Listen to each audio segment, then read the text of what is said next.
Hello everyone, আসসালামু আলাইকুম। সবাই কেমন আছেন?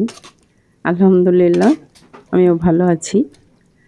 তো এই প্রচণ্ড গরমে আর এই সিজনে করলা, খুব সুন্দর সুন্দর করলা পাওয়া যায়।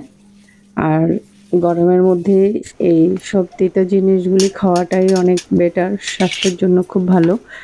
তো অনেকেই তিতার জন্য করলাটা খেতে চায় না। তো আমার আজকের রেসিপিতে আপনারা যদি আমার রেসিপিটা ফলো করেন তাহলে অবশ্যই করলা রান্না করার পর কোনো তিতা ভাব থাকবে না।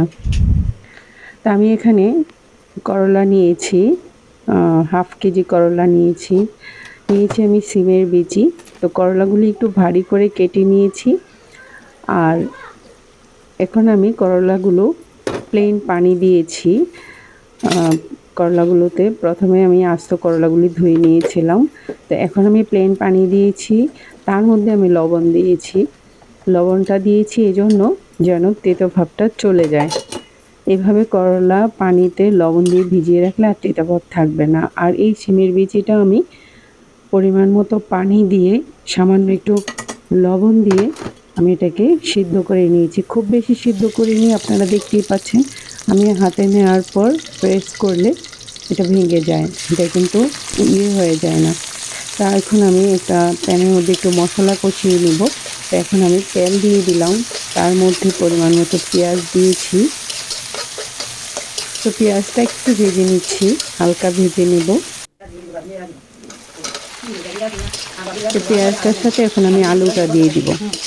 আলুটা দিয়ে আমি আলুটা একসাথে ভেজে নেব, তাহলে আলুটা খেতে খুব ভালো লাগবে, একটা সফট ভাব থাকবে।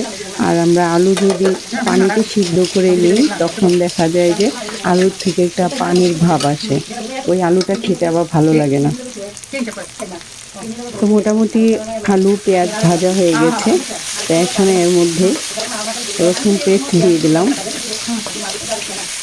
রসুন পেস্টটা দিয়ে আমি আবার কিছুক্ষণ ভেজে নেব।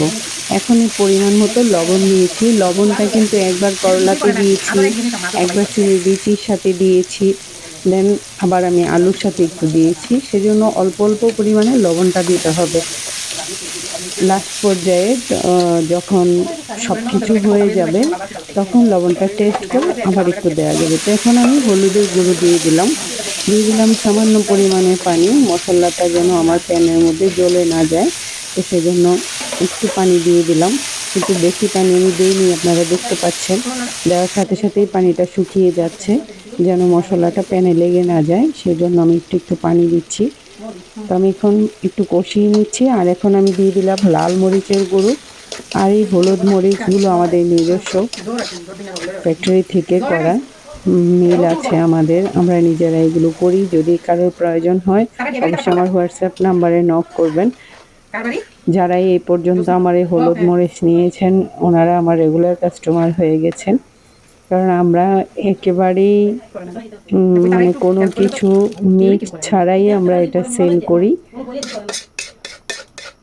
তা আমি এখন প্যানটা থেকে একটা হাঁড়িতে পরিমাণ মতো ঝোল দিয়ে আমি একটা হাঁড়িতে নিয়ে নিলাম। আলুটা সিদ্ধ হবে যে পরিমাণ পানি দিলে সে পরিমাণ পানি দিয়ে আমি আরেকটা চুলায় আলুটা বসিয়ে দিয়েছি।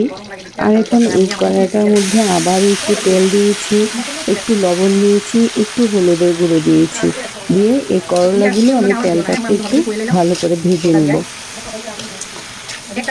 আপনারা চাইলে ওই ঝোলটার মধ্যে কাঁচা করলাটাও দিয়ে দিতে পারেন। দিয়ে দিলে হবে কি, ওরকম টেস্ট পাওয়া যাবে না।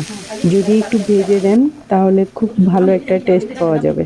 আপনার এই করলা তরকারি দিয়ে আপনারা ভাত খেয়ে ফেলতে পারবেন। যারা করলা কখনো খান না ওনারাও এই রেসিপিতে একবার ট্রাই করে দেখতে পারেন, দেখবেন কতটা টেস্ট হয়েছে। তো আমি আলুটা একটু ভেঙে দিয়েছি। তো এখন আমি এর মধ্যে সিমের বিচিগুলো দিয়ে দিলাম। এখন আমি করলাটা দিয়ে দেব। করলাটা কিন্তু সিদ্ধ হয়নি, আমি জাস্ট একটু তেলে ভেজে নিয়েছি, হালকা একটু ভেজে নিয়েছি। দেখেন একদম গ্রিন গ্রিন কালারটা আছে।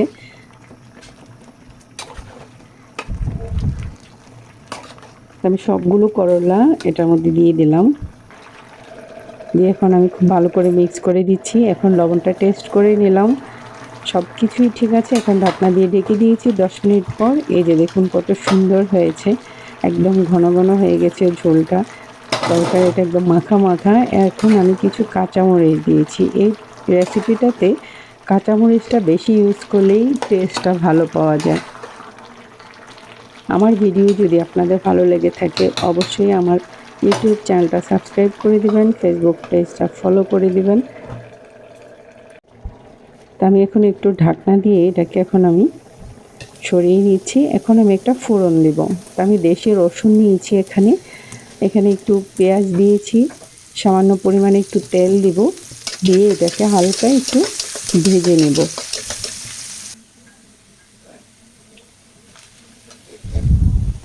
ভাজা হয়ে গেছে। ফোড়নটা এখন আমি করলাটাতে দিয়ে দেবো। এই ফোড়নটা দেওয়ার পর এই রেসিপির টেস্ট অনেক গুণ বেড়ে যাবে।